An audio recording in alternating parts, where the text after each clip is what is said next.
পুনৰ ৰাজ্যজুৰি তীব্ৰতৰ হৈ উঠিছে কা আন্দোলন ৰাজ্যজুৰি বুধবাৰে অসম জাতীয়তাবাদী যুৱ ছাত্ৰ পৰিষদৰ প্ৰতিবাদী কাৰ্যসূচী জাতিধ্বংসী নাগৰিকত্ব সংশোধনী আইন 2021 বাতিলৰ দাবীত কৰোনা মহামাৰীৰ আতংক কিছু পৰিমাণে নিয়ন্ত্ৰণলৈ অহাৰ লগে লগে পুনৰ গা কৰি উঠিছে বিভিন্ন আন্দোলনে আৰু বুধবাৰে ৰাজ্যৰ বিভিন্ন প্ৰান্তত অসম জাতীয়তাবাদী যুৱ ছাত্ৰ পৰিষদে ৰূপায়ণ কৰে প্ৰতিবাদ ৰাজ্যৰ বিভিন্ন প্ৰান্তৰ লগতে মৰিগাঁওতো অসম জাতীয়তাবাদী যুৱ ছাত্ৰ পৰিষদ মৰিগাঁও জিলা সমিতিৰ উদ্যোগত আৰু জালুগুটি আঞ্চলিক সমিতিৰ সহযোগত মৰিগাঁও জিলাৰ বৃহত্তৰ জালুগুটিৰ বজাৰপট্টিৰ পৰা পূব জালুগুটি দৈনিক বজাৰলৈ এক জোৰ সমদল বাহিৰ কৰা হয়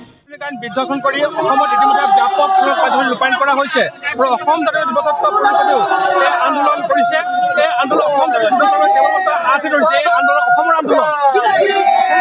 জাতীয়তাবাদী যুৱ ছাত্ৰ পৰিষদে পূৰ্বৰ পৰা কৈ আহিছে যে জাতিধ্বংসী নাগৰিকত্ব সংশোধনী আইন উত্তৰ প্ৰদেশৰ প্ৰতিবন্ধী আইন ই ভাৰতীয় সংবিধানৰ প্ৰতিবন্ধী জাতীয় জনৰ প্ৰতিবন্ধী আইন আৰু লগতে আমি এটা দাবী উত্থাপন কৰি আহিছিলোঁ পূৰ্বৰে পৰা যে অসমত আন্তঃৰাজ্যিক পাৰপত্ৰৰ কথা কৈছিলোঁ আৰু আন্তঃৰাজ্যিক পাৰপত্ৰৰ যি ব্যৱস্থা এই ব্যৱস্থা কিন্তু অসমত লাগে আৰু অসম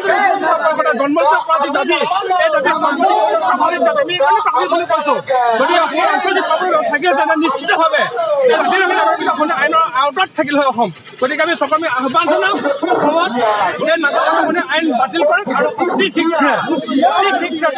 অসমত আন্তঃৰাজ্যিক পাৰপত্ৰ প্ৰৱৰ্তন এই সমদলত অংশ লয় কেন্দ্ৰীয় সাংগঠনিক সম্পাদক ললিত পাছনি জিলা সভাপতি দীপজ্যোতি বৈশ্য সম্পাদক মিৰ্জা আৰিফ আলম অসম জাতীয় পৰিষদৰ জালুগুটি আঞ্চলিকৰ জিলা প্ৰতিনিধি ইমৰান হুছেইন কৃষক মুক্তি সংগ্ৰাম সমিতিৰ মৰিগাঁও জিলাৰ সমিতিৰ প্ৰচাৰ সম্পাদক ইয়াকুব আলীকে ধৰি এজেৱাইচিপিৰ জিলা আৰু আঞ্চলিকৰ কৰ্মকৰ্তাসকল সাংবাদিকৰ ওচৰত ভাষ্য প্ৰদান প্ৰসংগত কেন্দ্ৰীয় সাংগঠনিক সম্পাদক ললিত পাছনি আৰু জিলা সাধাৰণ সম্পাদক মিৰ্জা আৰিফ আলমে এনেদৰে কয় আইনখন এখন হৈছে অসাংবিধানিক জাতিধ্বংসী আইন এই আইনখনে অসমৰ ভাষা কৃষ্টি সংস্কৃতি সমূলি বিনাশ কৰিব গতিকে এই নাগৰিকত্ব সংশোধিত আইনখন অতি শীঘ্ৰে বাতিল কৰিব লাগে ইয়াক সমান্তৰালকৈ অসম জাতীয়তাবাদী যুৱ ছাত্ৰ পৰিষদে আমি জন্মলগ্ন সময়ৰ পৰা আমি অসমত আন্তঃৰাজ্যিক পাৰপত্ৰ ব্যৱস্থা প্ৰৱৰ্তনৰ দাবী জনাই আহিছোঁ আৰু অসমত আন্তঃৰাজ্যিক পাৰপত্ৰ ব্যৱস্থা প্ৰৱৰ্তন কৰিব লাগে এই দুই দাবী প্ৰৱৰ্তনৰ দাবীত আজি সমগ্ৰ অসমৰ লগতে অসম জাতীয়তাবাদী যুৱ ছাত্ৰ পৰিষদৰ মৰিগাঁও জিলা সমিতি আৰু জালুগুটি আঞ্চলিক সমিতিৰ যুটীয়া উদ্যোগত যুৱ সমদলৰ জৰিয়তে আমি দাবী কৰিছোঁ যে জাতিধ্বংসী নাগৰিকত্ব সংশোধিত আইন থাকে আৰু অসমত আন্তঃৰাজ্যিক পাৰপত্ৰ ব্যৱস্থা প্ৰৱৰ্তন কৰিব